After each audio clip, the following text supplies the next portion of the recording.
Բարև ձեզ սիրելի հայրենակիցներ, ձեզ հետ է Էդվարդ Անտինյանը։ Ողջունում եմ ձեզ Սյունիքի մարզի Գորիս քաղաքից։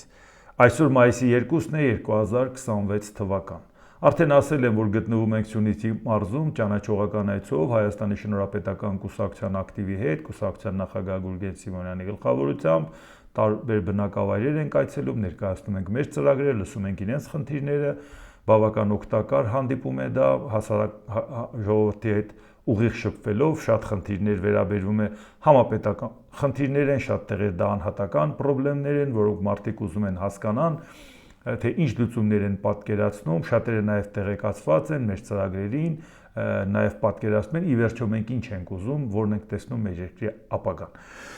Ընտրությունների հետ կապված էլի ժամանակ կունենանք, կանրադառնանք, հիմա տեսնենք թիվ 1 իրադարձությունը Եվրոպական քաղաքական համայնքի առաջիկա օրերին կայանալիք համաժողովն է Հայաստանում, դա շատ կարևոր իրադարձություն է Հայաստանի համար, շատ լուրջ ներկայացական կազմով ներկայանալու են, նույնիսկ եթե որոշ առաջի դեմքեր չմասնակցեն էլ դրանից այդ հավաքի որակը կշիռը չի պակասի, նույնիսկ եթե Գերմանիայի կանցլեր Ֆրիդրիխ Մերցը չի մասնակցում, բայց դրա փոխարեն Ֆրանսիայի նախագահն է պատրաստվում մասնակցել, մյուս շատ կարևոր է նաև որ Ուկրաինայի նախագահի կողմից հավաստիացումներ կան, որ ինքն էլ գալու մասնակցի, որտեղ Հայաստանի համար դա այնքան կարևոր է այն պարզ պատճառով, որ Հայաստանը չպետք է միակողմանի քաղաքականություն վարի, մենք այդ պատերազմի կոնֆլիկտի կողմ չենք, ոչ Ռուսաստանի կողմից, ոչ Ուկրաինայի։ Ռուսաստանի հետ ռազմավարական դաշնակից ենք, բայց դա չպետք է խանգարի, որ մենք Ուկրաինայի հետ նորմալ հարաբերություններ ունենանք, որովհետև Ուկրաինայի թիկունքին կանգնած է Արևմուտքը, իսկ մենք Արևմուտքի հետ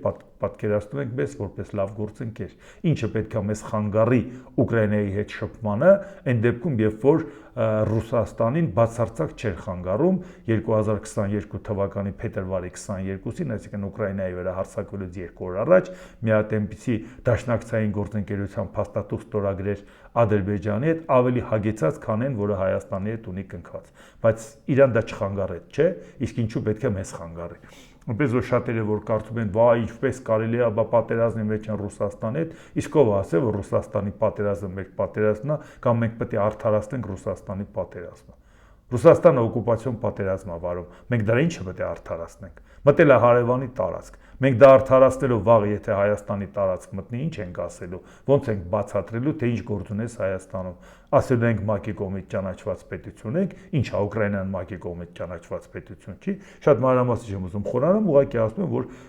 Վոլոդիմիր Զելենսկու այցելությունը առավել եւս, երբ որ ինքը վերջերս եղավ Ադրբեջանում, որևէ ձևով չէր արդարացվի, նա Ադրբեջանում լիներ, Հայաստանում չլիներ, ինչի համար։ Թեպետ պարզ է, Ադրբեջանի հետ իրանք վամի մեջ են, Վրաստան, Ուկրաինա, Ադրբեջան, Մոլդովա կառույցի մեջ են, բայց միևնույնն է, այնուամենայնիվ պետք է այդ հարցում չլիներ միակողմանի վերաբերմունք։ Թեպետ Ադրբեջանը լավ էլ հումանիտար օգնություն տրամադրում է Ուկրաինային, մենք ուղղակի մի հատ քայլ ենք արել զուտ ցույց տալու, բայց նույնիսկ այդ ցույց տալու քայլը որ արվել է, լայնորեն լուսաբանվել է, որ տեսեք Հայաստանը նույնպես իր աջակցությունը ցուցաբերել է։ Այնպես որ դա մեկ եւ երկրորդ,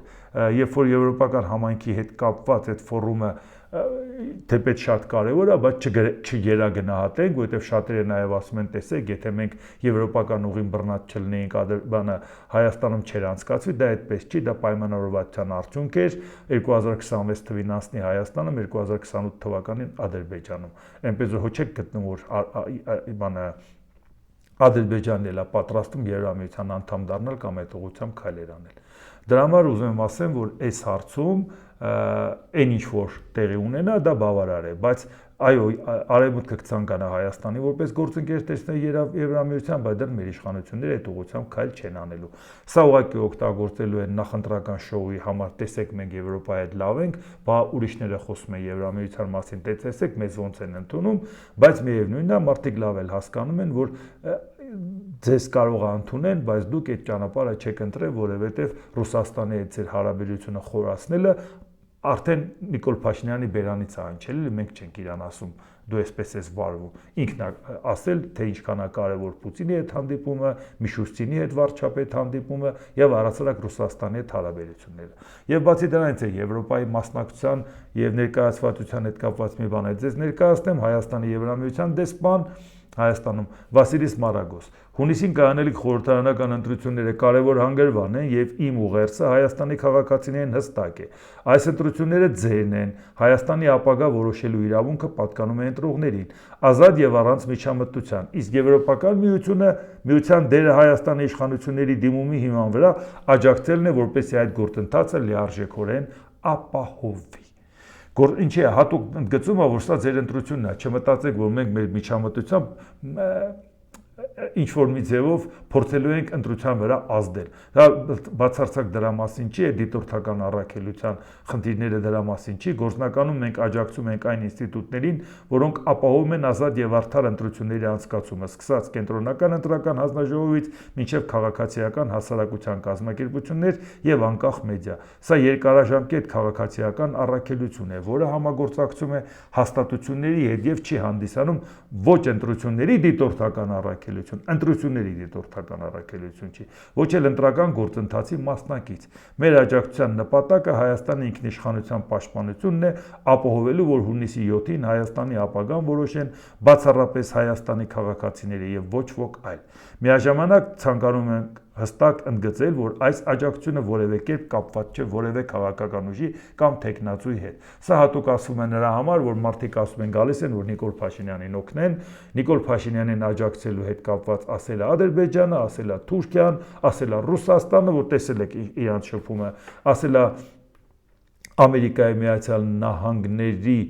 փոխնախագահ Ջեյ Դի Վենսը, բայց որևէ կերպ եվրոպական կառույցները նման հայտարարություն չեն արել։ Իհարկե ողջունել են Հայաստանին տարբեր բան։ Մենք պետք է թույլ չտանք, որ հանկարծ նրանք փորձեն Նիկոլ Փաշինյանի կողմից կատարվող վարչական ռեսուրսի չարաշահում կամ որևէ խախտում աշտփագեն միայն նրա համար, որ Հայաստանը ռուսամետ ուժերը չտանեն։ Բերեք նորմալ ծանրակշիռ ձայն տվենք Հայաստանի Եվրամիություն տանող քաղաքական ուժին, ես կոնկրետի նկատի ունեմ Հայաստանի շնորհապետական կուսակցությանը, որի ցուցակի երկրորդ համարն էլ ես եմ, եւ ձայն տալով մեզ այդ հարցը մենք կլուծենք եւ եվրոպական կառույցներն էլ ստիպված չեն խայտարակելնեն, որ այսինքն իրանք փորձեն ինչ որ ձևով մի բանի վրա աշփագել, հանկած չտանեն Հայաստանը։ Հայաստանը էլի չեն տանի որևէ տեղ, եթե մենք հստակ ճիշտ քաղաքականություն վարենք եւ նորմալ ծանրակշիռ ձայն ստանանք այդ ուղղությամբ։ Իհարկե այս հարցը պարբերաբար կլինի մեր ուշադրության կենտրոնում, միայն այս թեմայով չի, որովհետեւ առաջիկա ընտրությունները մենք ամեն օր կանրադառնանք, բայց նաև տեսնենք, թե Ադրբեջանից ինչ կարծիքներ են հնչում, որովհետև մեզ խաղաղություն, որքան գիտեմ, խոստանում են Ադրբեջանի անունից։ Մի հատ տեսնենք իրանք էլ են այդ կարծիքին։ Ադրբեջանի նախագահի օգնական Հիկմետ Հաջիևը մեկնաբանել է Հայաստանի մի քանի ոչ կառավարական կազմակերպությունների ներկայացուցիչների կողմից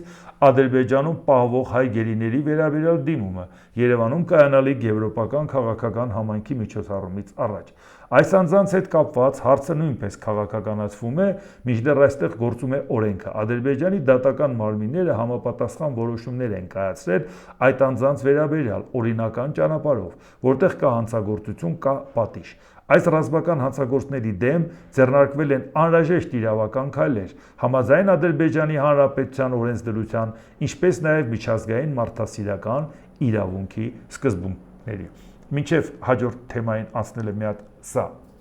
մարսենք, անցնենք առաջ։ Ինչ է իրանց ասածը։ Մեր մոտ ասում են, այդ պետք է մենք դիմենք, որ այդ Բաքվում դատվողներին, դատվածներին մեզ վերադարձնեն, բայց մարդիկ ասում են, չէ, այդ մարդիկ օրինական են դատվել։ Դուք ո՞նց եք պահանջում դա։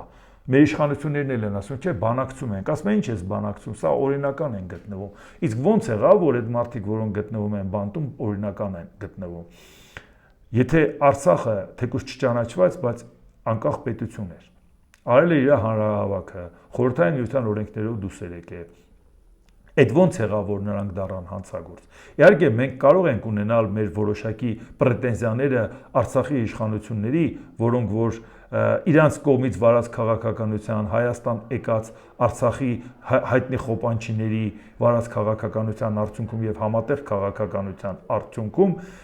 իրանք այո, շատ ծանր հարված հասցրեցին Արցախին էլ, Հայաստանին էլ, հայկական շահին էլ, բայց դա այն պարագայում, երբ որ մենք ուղղակի այդ խնդիրը, մենք ներկայացնում ենք այդ խնդիրը, որ ասում ենք, այո, մենք դա գիտենք, բայց այդ մարդիկ, երբ որ գտնվում են բանտում, այդ մենք գիտենք, թե իրանք ինչ են արել, բայց Ադրբեջանի իշխանությունը, եթե ասի, որ նրանք անօրինական են երկիրը ղեկավարած, իրանք այդ իրավունքը չունեին, իրանք ուղղակի զավթել են, օկուպանտ են, այդ առաջացավ Հայաստանի վարչապետի եւ Հայաստանի նախագահի հայտարարությունից հետո, որ իրանք արդեն նրանց համարում են հանցագործ, որովհետեւ իրանք սեպարատիստներ էին, իրանք իշխանությունը զավթել էին, օկուպանտներ էին, ինչպես էր Արցախում գործող օրինական ընտրված մարմնի ղեկավարը սեպարատիստ կամ ոնց էր իշխանությունը զավթել։ Նորից եմ ասում, մեր ներկայացած պրետենզիան բացարձակ կապ չունի նրա հետ, թե ինչու են մեղադրում ադրբեջանցիները։ Ադրբեջանցիները համարում են, որ Արցախ պետություն չի եղել, նրանք ուղղակի զավթել են։ Իսկ մենք ասում ենք, այդպիսի բան չկա, միջազգային օրենսդրությամբ եւ Ռուսաստանի օրենսդրությամբ անկախության հանրաքվեն արել, որոշում են կայացրել եւ այլ եւ այլ։ Շատ չխորանամ դրա մեջ, բայց ինչից առաջացավ, որ իրանք համարեցին, որ Արցախի իշխանությունները օկուպանտ են, որովհետև Հայաստանի վարչապետն էլ, Հայաստանի նախագահն էլ ասցին Արցախը 91 թվականից Ադրբեջանի կազմում է, 91 թվականից, այսինքն դա նշանակում է, եթե ասում ես 91 թվական խորհրդային միությունը լուծարվելուց հետո Ալմատիի հռչակագիր, դա ինչ է նշանակում, դա նշանակում է, որ համարում ես, որ անկախ խորհրդային միությունը փլուզումից հետո այլևս անկախության հարց Արցախը չէր կարող ունենալ, այսինքն Հայաստանը օկուպացրել էր Արցախը, Արցախի իշխանություններն էլ անօրինական են, կտրականապես մերժելի մոտեցում է մեր վարչապետի եւ նախագահի նման հայտարարությունները, հանցավոր մոտեցում է Հայաստանին նման մեղադրանք ներկայացնելով։ Հայաստանը ուներ անկախության հռչակագիր, անկախության հռչակագրում դրված էր 1989 թվականի դեկտեմբերի 1-ի վերամիավորման որոշումը Արցախի մարմնի, օրենսդիր մարմնի եւ Հայաստանի եւ այդ պարագայում դա էլ հիմք է ծառայել, դա դրվել է հիմքում անկախության հռչակագրի։ Այսինքն մարդը, որ զենքը գցել է ուսը եւ գնացել է Արցախում կռվել, դա Հայաստանի այն ժամանակվա օրենսդրությամբ Հայաստանը անվտանգության երաշխավորն էր Արցախի, որն է այդտեղ անօրինական եւ ինչ օկուպացիայի մասին է խոսքը։ Եվ այնտեղ արել են ընտրություն, ընտրության արդյունքում անգամ եկել են տարբեր տեղերից դիտորդներ, նայել են այդ ընտրությունը, չեն ճանաչել Արցախը, բայց ճանաչել են Արցախի ընտրությունները։ Ինչի մասին է խոսքը։ Այսինքն դա իրանք հիմք են ընդունում եւ այդ հիմքը տվեցին Հայաստանի իշխանությունները։ Հիմա իրանք ասում են, բա նրանք հանցագործ են, դուք ո՞նց եք հանցագործին ուզում։ Հայ թե դու կանգնես այդ մարդկանց համարես, որ իրանք Արցախը օկուպաց, ումից էին օկուպացրել Արցախը։ Հիմա շարունակությունը նայենք, բացի այդ վերջերս Հայաստանի տարբեր շրջանակներ սխալ եւ սադրիչ դիրքորոշումներ են ընդունել Խանքենդիում, Ստեփանակերտի մասին է խոսքը, կարդում եմ այնպես ինչպես իրանք էին գրել, եւ այլ քաղաքներում վերականգնման ու շինարարության գործընթացներին վերաբերվող տարբեր հարցերի վերաբերյալ։ Հաջողը նշել է, թե Ադրբեջանն այս տարածքներում իրականացնում է լայնածավալ վերականգնողական եւ շինարարական աշխատանքներ եւ այս գործընթացի շրջանակում համապատասխան քայլեր են ձեռնարկում օկուպացիայի ընթացքում անօրինական կերպով կառուցված որոշակի կառույցների վերաբերյալ։ Այս տարածքների քաղաքաշինության սկզբունքների եւ Ժնևի կոնվենցիայի համաձայն օկուպացիայի ընթացքում օկուպացիոն ուժի կողմից իրականացված տարբեր շինարարական նախագծերը, որոնք խախտում են երկրի սեփականության իրավունքը եւ ինքնիշխանությունը, համարվում են անօրինական։ Նման անօրինական շինարարական նախագծերի քանդումը եւ դրանք քաղաքաշինության եւ նախագծման ընդհանուր պլաններին համապատասխանեցնելը անհրաժեշտ պայման է։ Այո, եթե Հայաստանի իշխանությունները հայտարարեցին, որ Հայաստանը օկուպանտ է, Նիկոլ Փաշինյանը կանգնեց, ասեց Հայաստանը ինչ իրավունք ուներ զորք մտցնել, ասեց, որ գնացել են Արցախի առաջի պատերազմում, կռվել են,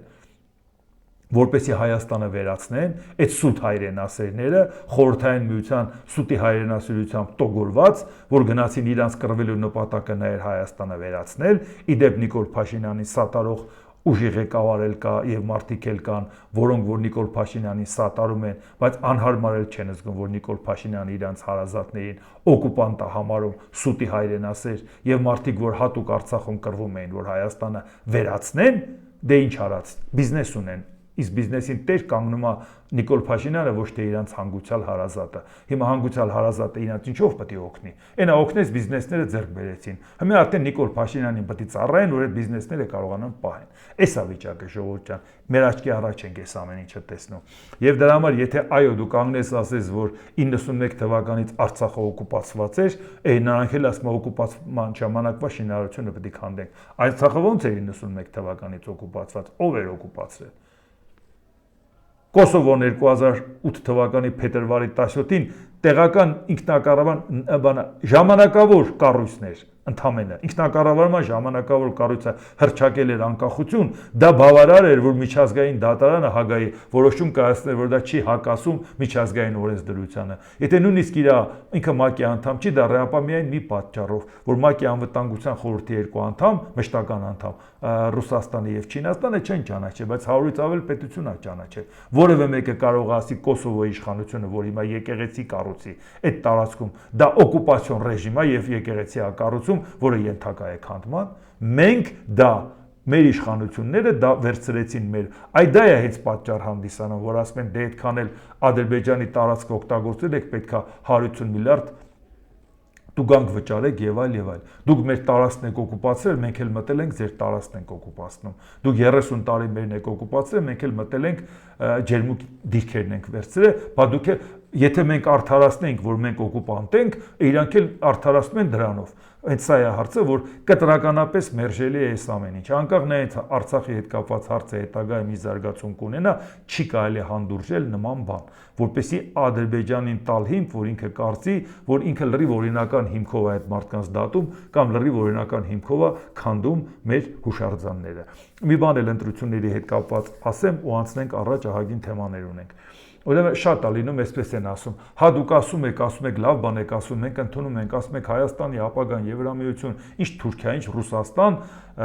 ինչ Ադրբեջան, հա բայց դե ուրիշները պետք է հաղթեն, բա մենք ինչ անենք։ Մենք տենում ենք, որ ուրիշներն են այդ ձայնը ստանում։ Քանի անգամ ասել եմ, մի անգամ էլ ասում, ով է ասել, որ ուրիշներն են ստանում։ Ձեր ձայնից չի կախված ով է հաղթելու։ Այսինքն դուք ինչի եք որոշել, որ եթե ուրիշը մեկ ուրիշին է ուզում, ուրեմն դուք էլ եք այդ մեկ ուրիշին ուզում։ Վերանանք մի հատ ընտրությունների թեմայից նկատի ունեմ խորհրդարանական ընտրություն։ Առհասարակ ձեր ընտրության թեմայից խոսանք, զուտ կենցաղային խնդրի մակարդակով խոսենք եւ մեկ էլ հասկանանք, որ ի վերջո ինչն է պատճառը, որ դուք այսպես եք մտածում։ Դուք որ ցանկանում եք գնաք մի հատ խանութ, ուզում եք շոր առնեք։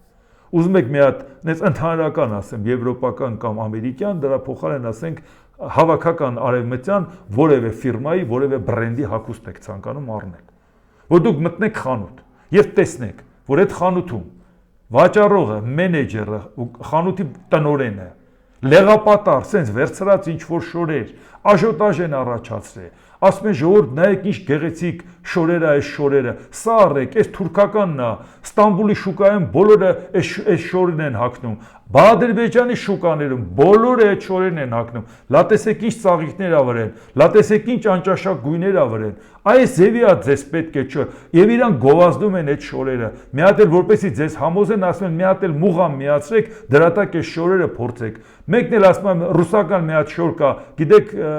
մի հատ բերեք այս շորը հագնեք եւ այլ, դուք ինչ կասեք մի հատ էնկոմ գնացեք ստեղից, մի խանգարեք, կամ ինձ ցույց տվեք իմ ուզածը, կամ հաջողություն։ Ես ձեր օգնության կարիքը չեմ զգում։ Այդ ծախվածներ, ինչ եք եկել աչքս մտցնում թուրքական ու ադրբեջանական ու ռուսական շորը։ Ես եկել եմ առնեմ ինձ համար կոնկրետ նորմալ բրենդի հագուստ։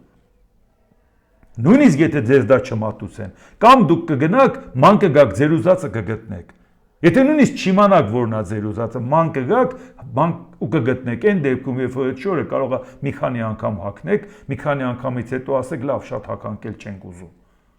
Ու կասեք ճաշակին ընկեր չկա, ինչ եք եկել աշներս մտցնում։ Մենք ինչա անճաշակ ենք, որ գնանք թուրքական կամ ադրբեջանական կամ չգիտես ինչ առնենք։ Շատ լավ պետք է բացատրեք ընդամենը շորի հետ կապված։ Բայց այդ քաղաքական ճաշակին ինչ է պատահել։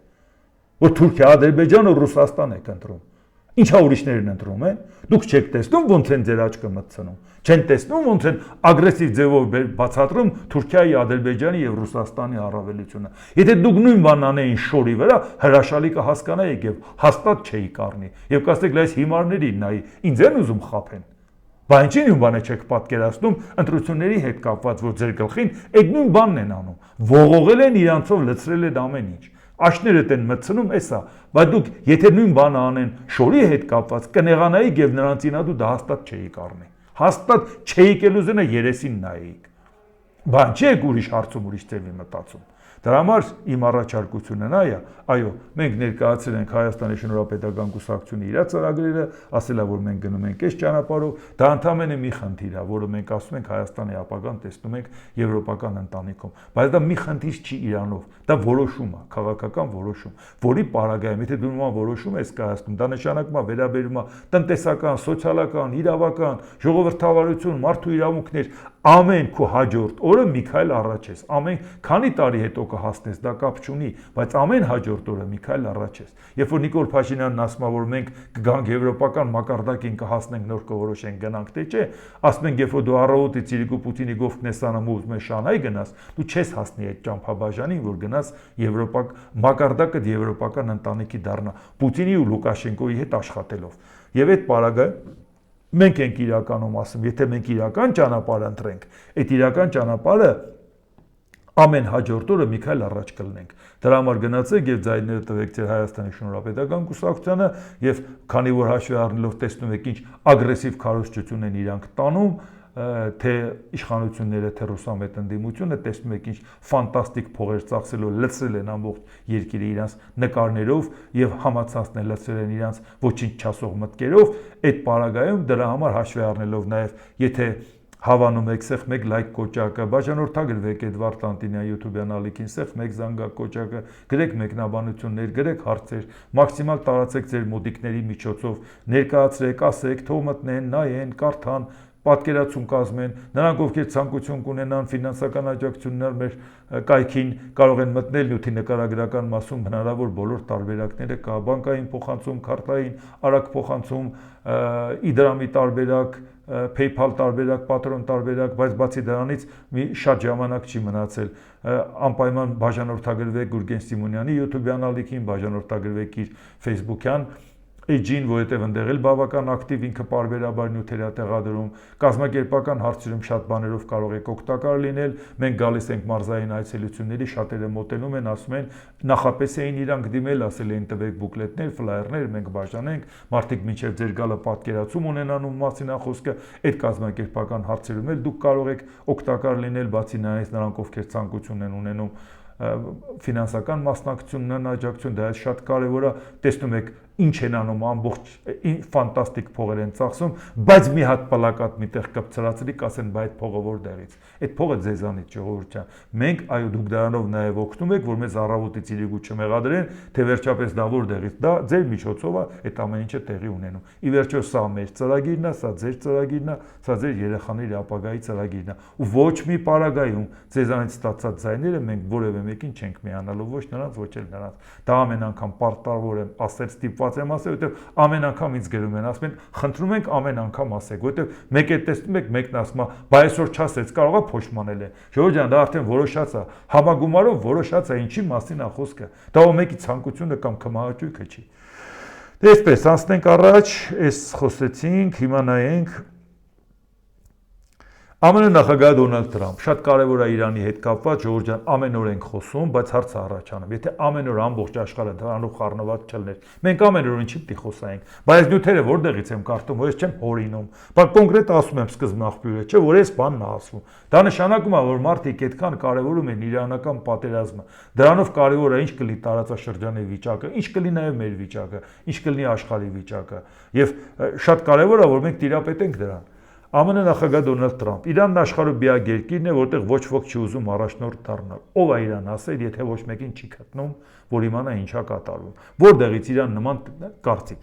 Մենք չգիտենք, թե ում հետ գործ ունենք, այդ ուրիշ բան։ Նրանք ասում են, սա Մոհամեդն է, ես ասում եմ, դու ես առաջնորդը, մենք փնտրում ենք, մենք առաջնորդ ենք փնտրում, բայց ինչի՞ տա պետք է առաջնորդ փնտրես։ Հենց առաջնորդին գտնես, տալիս սպանում եք։ Տվեցիք սպանեցիք Խամենեին։ Ձեր կարծիքով արդեն հարցը լուծել եք, մեկ էլ տեսակ, որ ժողովուրդ ջան, չէ, այս երկիրը լրիվ ուրիշ ձևի է աշխատում։ Ու դուք այդ հարցը չլուծեցիք։ Հիմա ասում եք ցույց տվեք առաջնորդին եւ մենք կսպանենք այդ առաջնորդին։ Դե դրա համար ցույց չեն տալիս, ինչ կա չհասկանալու։ Բայց կարևորը այստեղ խնդիրն ինչն է, որ Իրանը շատ ծանր հարվածներ ու կորուստներ կրելու արդյունքում միևնույնն է Ամերիկայի Միացյալ Նահանգների ծրագիրը ձախողվեց, որովհետև իրանք այսպիսի արդյունք չէին սպասում։ Վաղը ինչ կլինի, ինչ կանեն, դա հարցի մյուս կողմն է, բայց ամբողջ աշխարհը տեսավ, որ իրանք նախնական պլանը ձախողվեց։ Իսկ դրանից արդեն լրիվ վերաբերմունքը փոխվեց թե Ռուսաստանի, թե Չինաստանի, թե շատ երկրների։ Եվ դա շատ ցավալի է, որովհետև մենք Ամերիկայից ենք սպասում նոր աշխարհակարգի հետ կապված քայլեր, հաստատ Իրանից չենք սպասում, ոչ էլ Ռուսաստանից ենք սպասում։ Դրանից ամենաշատ իմ կարգի մարդիկ են տուժում, որովհետև մենք ասում ենք Ժորժ ջան, մենք այդ ապագան ումից ենք ակնկալում, ինչ պետություն ենք ուզում ունենանք, ինչ աշխարհակարգ ենք ուզում ունենանք։ Հարգվի ուժեղի կողմից թույլի իրավունքը, միջազգային իրավունքը լինի, որևէ մեկը չմտնի հարևանի տարածք ու ասի ես իմն է։ Դե ասի ես ուժեղ եմ վերցրել եմ, Դոնալդ Տրամփն է կանգնի ասի, դե բա ինքը ուժեղ է, ինքը հաղթաթուղթ ունի, իսկ դու խաղակարդ չունես, պետք է հանձնես քո հողերը նրան։ Ոնց ենք մենք պահանջում, որ օկուպանտ Ադրբեջանը մեր տարածքից դուրս գա, եթե մենք արդարացնում ենք օկուպանտ Ռուսաստանը Ուկրաինայի տարածքից դուրս չգա։ Այսինքն ես սա ուզում եմ պատկերացնել, որ այո, եթե ամեն օր այս հարցը խիստ տաք է պահում թե Ամերիկայում, թե Իրանում, թե աշխարհում, մենք այդ Իրանի հարևանն ենք, Ամերիկայի հետ էլ ծրագրեր ենք ուզում անենք։ Բա մեզ ինչի պետք է դա չհետաքրքրի։ Իրանի արտգործնախարար Աբբաս Արաղչին հայտարարել է, որ իր երկիրը պատրաստ է դիվանագիտական միջոցառումներ սկսել, եթե ԱՄՆ-ն փոխի իր չափազանցված մոտեցումը սպառնալից հռետորաբանությունը եւ սադրիչ գործողությունները։ Միևնույն ժամանակ Արաղչին ասել է, որ Իրանի զինված ուժերը շարունակում են պատրաստ լինել պաշտպանել երկիրը ցանկացած սպառնալիքից։ Կներեք, տեսնում եք ինչքան էլ վիճակները վատ է, իրանք կոմպրոմիսի չեն ուզում գնալ։ Այսինքն կամ ասում են կգնանք մեր պայմանով։ ԱՄՆ նախագահ Դոնալդ Տրամփը տեղեկացրել է կոնգրեսին, որ Իրանի հետ պատերազմն ավարտվել է։ Շատ ծիծաղելի է։ Ինչ արդյունքով է ավարտվել։ Վերջ պատերազմ, հարցերը լուծված է, այն ինչի համար սկսված էր, հարցը լուծված է, Հորմուզի նեղուցը Իրանը բացել է, միջուկային զենքից հրաժարվել է, բալիստիկ հրթիռ չի արտադրում, դրոններ չի արտադրում, իշխանությունը փոխվել է, ինչն է արվել։ Բացի դարձնեց վիրավոր Գազան, ավելի վատ վիճակում գտնվող, որ ասի, եթե ես հիմա Իսրայելին չվերացնեմ, խնդրեմը չի վերանալու։ Եթե ես հարևանին ստիպված չեմ կարգի հրավիրել, վտանգ եմ ունենալու։ Իմի հարևանն էլ մենք ենք։ Սպիտակ տան նամակում նշվում է, որ Իրանի հետ հրադադարը սա տեղի ունենում այն ժամանակ, երբ լրացել է 60-օրյա ժամկետը, որից հետո ռազմական գործողությունները շարունակելու համար անհրաժեշտ է օրենսդիր մարմնի հաստատումը։ Եթե փետրվարի 28-ին ասել 2 ամիսը անցել է, նա չի կարող առանց կոնգրեսի դա անի։ Հիմա ձևը գտել է զինադադարը, ուզում է ցույց տա, դե զինադադարով պատերազմն ավարտվեց, ինչ 2 ամսյա ժամկետ։ Սպիտակ տան նամակում նշվում է, որ Իրանի հետ հրադադարը կանգնեցրել է օրենքով սահմանված ժամկետի հաշվարկը։ Թրամփը հայտարարել է, որ մարտական գործողությունները դադարել են ապրիլի 7-ից հետո, իսկ փետրվարի 28-ին սկսված հակամարտությունն ավարտված է։ Միևնույն ժամանակ բանակցությունները մնում են անարդյունք, իսկ իրանական նավահանգիստների ռազմական շրջափակումը շարունակվում է։ Թրամփը հայտնել է, որ Իրանի կողմից փոխանցել է վերջնական առաջարկ,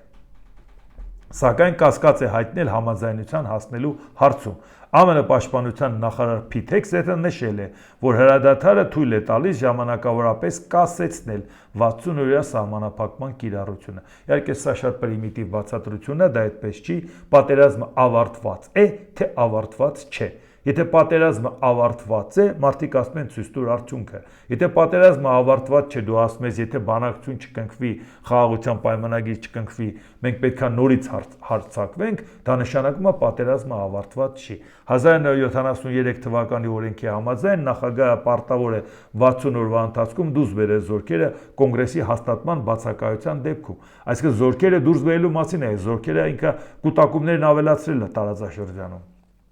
Կամ ստանալ լրացուցիչ թույլտվություն գործողությունները շարունակելու համար։ Տարաձայնությունների ֆոնին կոնգրեսում վարչակազմի գործողությունների նկատմամբ աջակցությունը նվազում է։ Այսինքն իրանք էլ են հասկանում, եթե այս խաղերի մեջ մտան, նոյեմբերի 3-ի ընտրությունը կարող է շատերի համար լինի պարտություն նկատի ունեմ հանրապետական կուսակցության։ Այսինքն զգույշ պետք է լինեն, ճկուն պետք է լինեն ճիշտ կողմնորոշվելու։ ԱՄՆ նախագահ Դոնալդ Տրամփը խոսելով Հորմուզի նեղուցի շրջափակման մասին նշել է. «Սա շատ շահութաբեր բիզնես է, ով կմտածեր, որ մենք սա կանենք, մենք ծովահենների նման ենք»։ Ես Ժորժ ջան, ազնվությամբ չեմ հասկանում։ Ամերիկայի Միացյալ Նահանգների նախագահը Այսինքն հիմա նախանձում է ծովահեններին, կարող է մի հատ էլ աչքը կապի, մի հատ էլ թուր վերցնի, մի հատ չգիտես ինչ անի, դուրս գա մի հատ նավ վերցնի, դուրս գա փողոց։ Դու ասում ես աշխարհի հարց եմ լուծում, աշխարհի վտանգ եմ կանխում։ Դու ասում ես միջուկային զենքը սպառնալիք է Եվրոպայի համար, Մերձավոր Արևելքի համար, աշխարհի համար։ Ժողովուրդ, ես ստիպված եմ դա անում հանուն աշխարհի փրկության։ Ինչ ծովահեն, այ ախպեր, ես ինչ ես ասում։ Ապշելու բան է, ժողովուրդ։ Նույնիսկ եթե դու դրանից օգտվում ես, լավ չեմ կարող հասկանամ, այդ մարդը չկա մի բան, որ ուղղակի բերանը փակ պայի, ուղղակի դա պահի իր մեջ։ Եթե նույնիսկ մենք ենթադրենք դու ինչի համար ես արել, քո բերանից դա չլսենք։ Բայց դուք ո՞նց եք պատկերացնում, այս ձևով եթե ինքը ներկայացնի, ինչ հարցալուծում։ Այս մեր ծովահեն ախպերին ինչ հարցալուծում։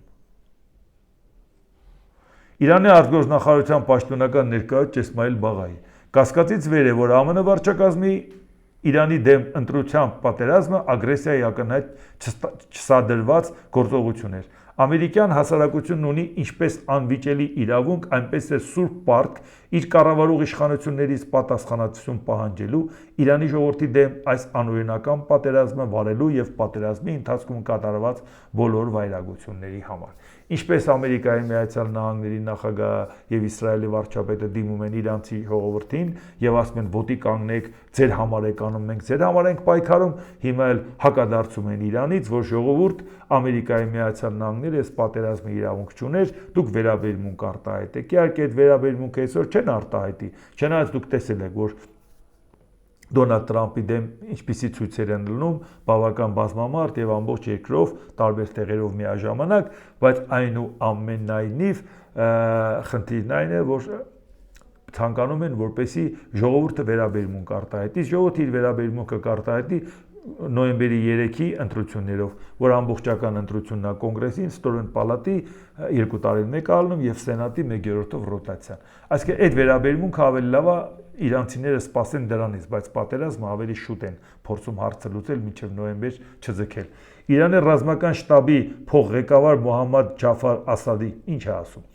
Իրանի զինված ուժերը հայտարարել են, որ երկրի դեմ ամերիկա-իսրայելական պատերազմի վերսկսումը հավանական է, քանի որ փաստերը վկայում են այն մասին, որ ԱՄՆ-ն հավատարիմ չէ որևէ համաձայնագրի կամ պայմանագրի։ Զինված ուժերը լիովին պատրաստ են ամերիկացիների կողմից ցանկացած նոր արկածախնդրության կամ հիմարության։ Ինչպես տեսնում եք, այսինքն Ամերիկայի Միացյալ Նահանգներին հասկացնում են, որ դուք քայլ անեք, պատասխանը ստանալու եք, մենք չենք զիջելու։ Այո, մենք գիտենք Իրանի վիճակը։ Շատ դեպքերում, երբ որ այս ամեն ինչը իրանք ասում են դա քարոզչական նպատակով է ասում։ Քարոզչական նպատակով ասում, թե ինչ է ասում, Ամերիկան վախացնում է, իրանք պատասխանում են։ Ամերիկան չի կարողանում իր վախացնելը ի կատարածի, ոչ էլ կարողանում է համոզի նստածնի բանակցային սեղանին։ Մենք արդյունք ենք ուզում, ժողովուրդ ջան, մենք Հայաստանն ենք, մենք Հայաստանի շահերից ենք ելնում։ Մեզ համար պատերազմի ձգձգվելը ցանկացած պահ կարող է լինի անկանխատեսելի իրավիճակ։ Ցանկացած ձգձգման արդյունքում կարող է աշխարհում նոր իրավիճակ լինի։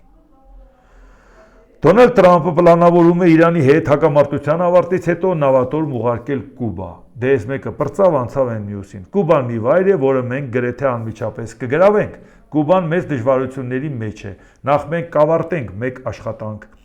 Ես սիրում եմ գործերը ավարտել։ Իրանից վերադառնալու ճանապարհին մեր արածից հետո մենք կունենանք մեր մեծ նավերից մեկը, հնարավոր է USS Աբրահամ Լինկոլնը ավիակիրը, որը աշխարհի ամենամեծն է։ Մենք այն կբերենք, կանգնեցնենք ափից մոտ 100 յարդ հեռավորության վրա եւ նրանք կասեն. Շատ շնորհակալ ենք, մենք հանձնվում ենք, հայտարարել է ԱՄՆ նախագահը։ Իհարկե Կուբայի վիճակն էլ խայտառակ վիճակ է, այնպես չի որ նոր է խայտառակ։ Իհարկե այս շրջափակումների հետ կապված ավելի խայտառակ է,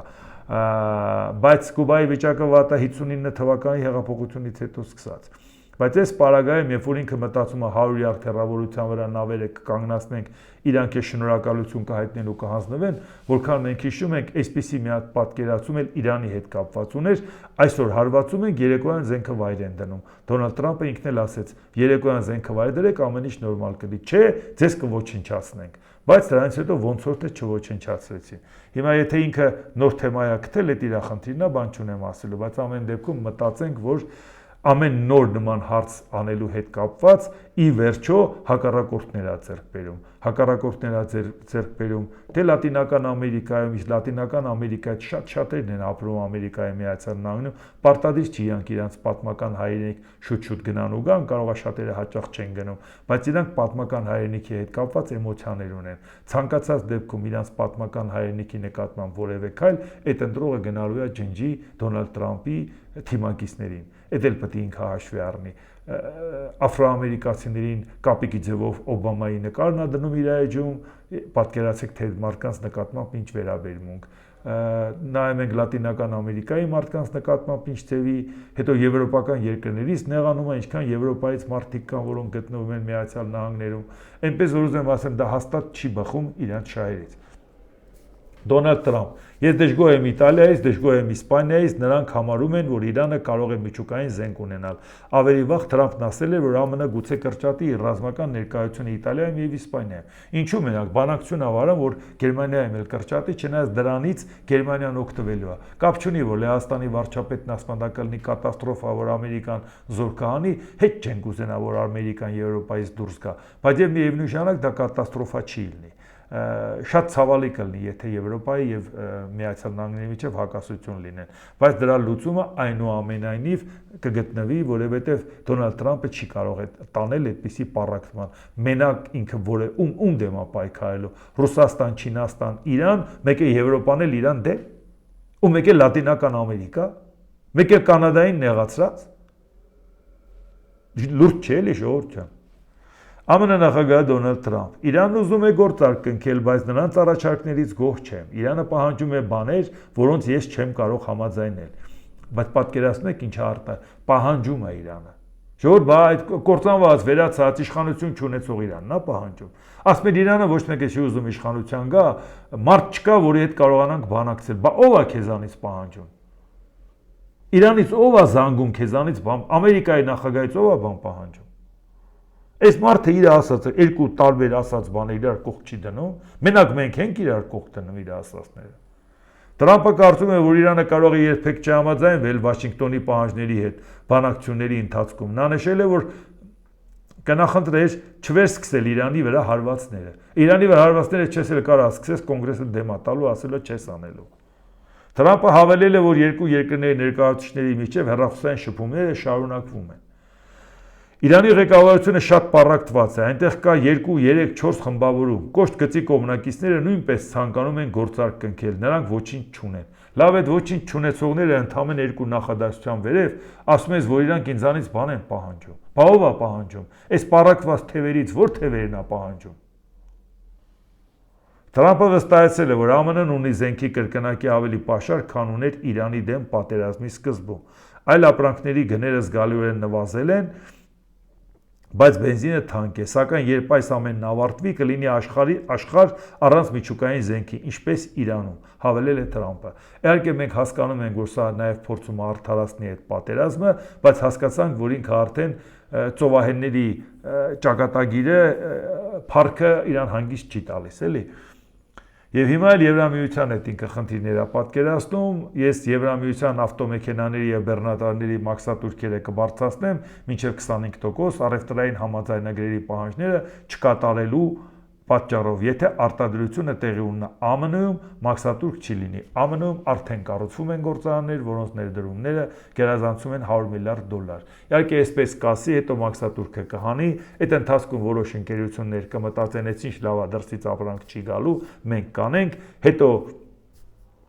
ֆոնդային շուկայում, արժեթղթերի շուկայում տատանումներ կլինի, ինչ որ մարդիկ Դոնալդ Տրամփի մոդիկ փողեր կաշխատեն, հետո ինքը կչեղարկի, հետո մարդիկ նորից հերթական անգամ կստուգեն ու կտեսնեն, որ այդ գործարքը որևէ ձևով հիմնավորում չուներ։ Այդ գործարքը ուղղակիորեն առնչվում էր Դոնալդ Տրամփի հայտարարության հետ։ Եվ վաղը մյուս օրը մեծ թվով մարդիկ ստիպված պետք է դատվեն։ Եթե Դոնալդ Տրամփին հաջողվի դրանից փրկվել, շատ զարմանալի կլինի։